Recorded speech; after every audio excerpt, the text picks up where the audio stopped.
I tested the theory that every Pokemon is somebody's favorite, and I received almost 40,000 responses from people telling me their favorite Pokemon.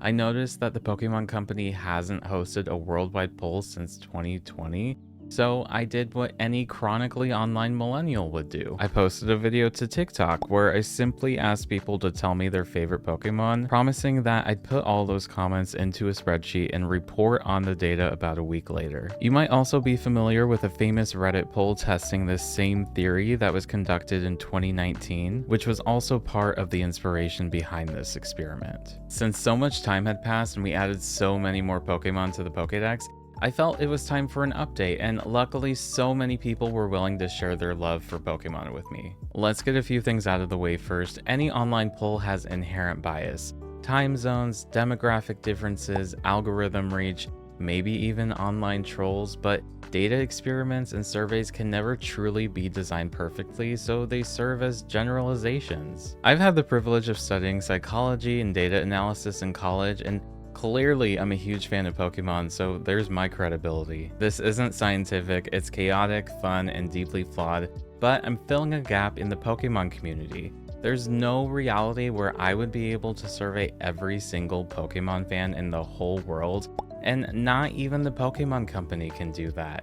But the data I did receive does tell me some interesting things. You might wonder how I could possibly export 40,000 comments from a TikTok video into a spreadsheet. I didn't know how to when I started this, but I ended up trying 4 different extraction methods, ranging from running a JavaScript I found on GitHub, paying 2 different services that couldn't give me every single comment, and eventually landing on this website known for where you buy Instagram likes, but there's this hidden section where you can load 50 TikTok comments at a time and export them into a spreadsheet. Because the other 3 methods didn't work out for me, though I do highly recommend the JavaScript for anything under 10,000 comments, I sat at my laptop and pressed that button for over 2.5 hours, and I'm so glad it ended up working out. An important part of any data analysis project is making sure that your data is clean, and what that meant for this project was making sure that each and every comment had a Pokemon mentioned and it was spelled correctly. So every single comment from the almost 40,000 responses I received was looked at.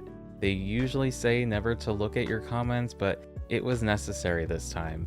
And a challenge that I ran into was that certain people were commenting in different languages, so I learned what Pokemon were called in different languages. I learned that Colagrito is Spanish for Screamtail, Triohedra is French for Hydreigon, and Morlord is German for Quagsire. I didn't do this all on my own. I actually had some help with cleaning data and setting up the spreadsheet from some friends and people I met online for the first time that I very much appreciate. The voting ended on Sunday, April 20th, 2025 at 5 p.m. and that was when I started clicking that button for 2.5 hours.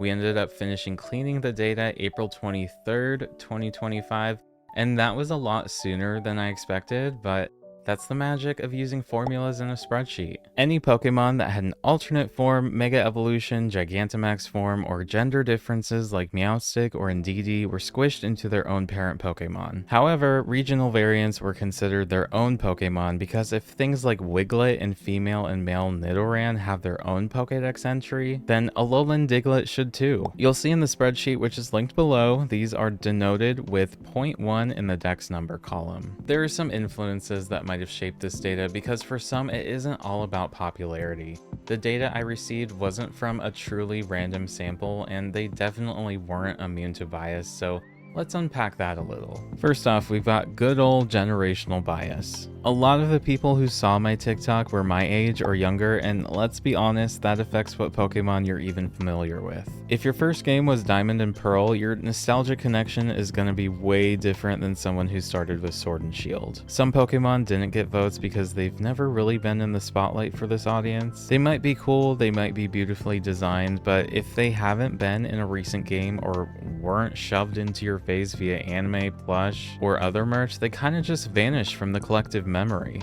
That's the exposure effect in action. We also have to talk about platform demographics. TikTok skews younger, and I'd argue a little more queer and a little more niche obsessed compared to something like Reddit. I'm a queer content creator, and I think that might have brought in a crowd that's naturally drawn to Pokemon that are a little queer coded, like Sylveon or Regirock, though Regirock somehow only received 3 votes even though she had an iconic 2024 with her handbag. So let's get to the good stuff. First, starting out with the Pokemon that received 0 votes. In the 2019 Reddit poll I mentioned earlier, there were 4 Pokemon that received 0 votes: Silcoon, Gothita, Electric, and Yungoos. If anything, I wanted to redeem these Pokemon, and I accomplished that, but at the same time, 21 other Pokemon now had 0 votes. Interestingly, Silcoon swapped places with Cascoon, and the remaining 20 Pokemon are as follows: Spearow, Alolan Diglett, Alolan Geodude, Alolan Graveler, Galarian Mr. Mime, Tyrogue,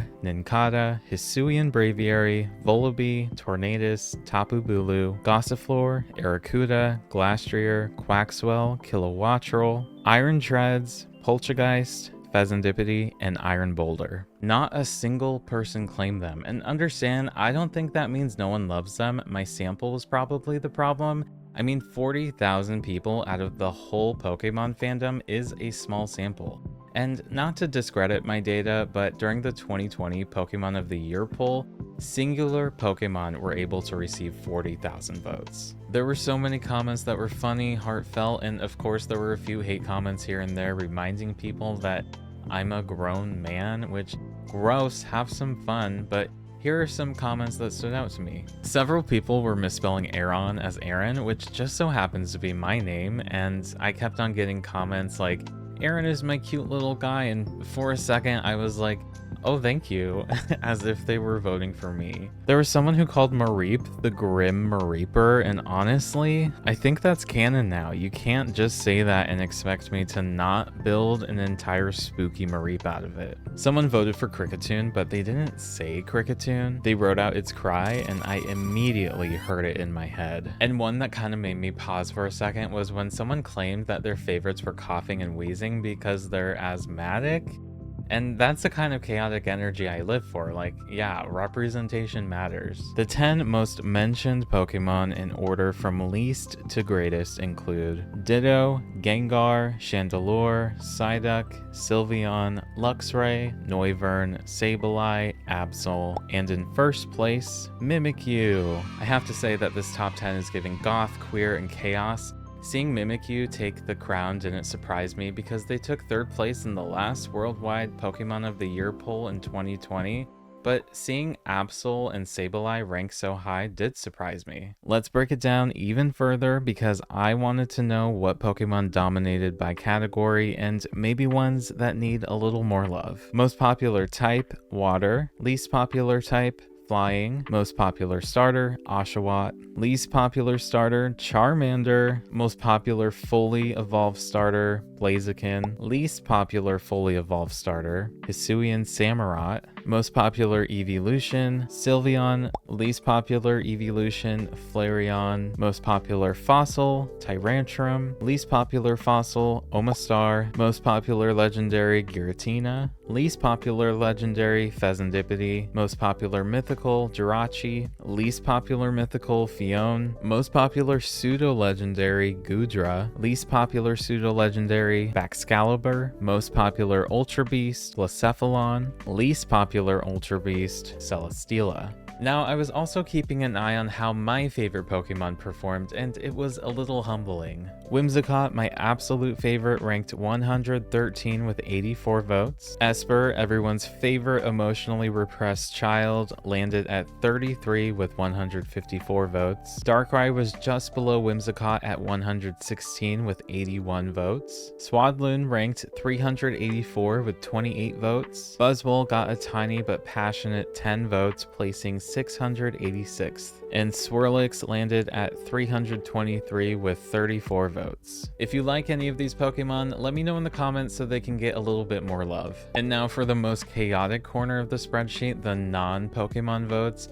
People voted for the Substitute Doll, Missing No, and Carl Weezer. There's something else weird that happened in this data, and I didn't see it until I was deep into the spreadsheet, but some of the most iconic Pokemon, Pikachu, Charizard, Gardevoir, they didn't rank as high as I thought they would. I thought they'd be in the top 10, but they weren't, and I think I know why. It's this thing called response bias. Basically, when someone answers a question based not on how they feel, but how they think they'll be perceived. So when I asked people to comment their favorite Pokemon, I think people didn't actually say their real favorite because it felt too basic, or they were afraid of retaliation in the comments. For example, Charizard especially gets this weird hate-love energy. He's everywhere, and I get the overexposure fatigue, but I also think people who do love Charizard felt scared to say it out loud. Same with Vaporeon, who's unfortunately gotten memed to oblivion by certain corners of the internet. People worry if they say Vaporeon is their favorite Pokemon online, they'll be judged for it, when honestly Vaporeon is iconic, and there are a ton of valid reasons to love its design and battle viability, and I'm not afraid to say Vaporeon is one of my favorite Pokemon, and you should own it too. So some Pokemon might have underperformed, not because people don't love them, but because they were afraid of the internet backlash that comes with saying those names. If we could strip that away, I think we'd be better off as a community all around. You're valid even if your favorite Pokemon is Charizard, Vaporeon, Stunfisk. And it makes you wonder, do people love these Pokemon because they're powerful or because they're pretty? Sure, some top tier battlers made it into the top 100, but I don't think battle strength was the biggest driver here. It's probably the aesthetics, especially for the audience I naturally attract. It's that one time you cried watching the anime, the time you caught a shiny legendary you soft resetted for with your last Pokeball. Those emotional connections hit way harder than their base stats, at least for me. This wasn't a popularity contest, at least in the traditional sense. It was a reflection of taste, visibility, and just how we connect with these Pokemon. The spreadsheet was full of feelings, and I'm so honored to have been trusted with so many emotions, memories, and the opportunity to just explore this data. So what did we learn from about 40,000 people shouting their favorite Pokemon into the void of TikTok? A lot, and also not anything at all. While I would have liked to find out the definitive best Pokemon, it was about what we could learn when we just opened up the conversation. There were patterns, sure. Some Pokemon stood out because they're beautiful, strong, nostalgic, or just plain weird. Some Pokemon got left out because of TikTok's algorithm, generational gaps, or because we're too afraid to say Vaporeon's name. And all of those things are interesting to me, but this was never meant to be scientific. This was a fun experiment and a love letter to a franchise that's been with me since I was a kid. The fact that tens of thousands of people took a moment out of their day to comment, share, and engage with me, that tells me something even more important than who's ranked number one. It tells me that we still care, that Pokemon still mean something, that people just want to be asked about their opinions. So is every Pokemon someone's favorite? I think the answer is yes, but I only sampled about 40,000 Pokemon fans, and with a bit more participation, I think we could have seen representation for those 21 that were left out. But because they didn't make this list, maybe I just have to do this again with even more voices. Thanks for being part of this emotionally charged, chaotic, queer-coded spreadsheet. Whether your favorite is a pink puffball, electric mouse, or something no one's ever heard of, you're valid, and I hope you keep loving what you love. If you've made it this far, let me know what your favorite Pokemon is and share some stories in the comments because I'm still listening. If you like this video and want more content from me that will probably involve Pokemon, make sure to press the like button, subscribe, and share this video with anyone that knows anything about Pokemon. Goodbye!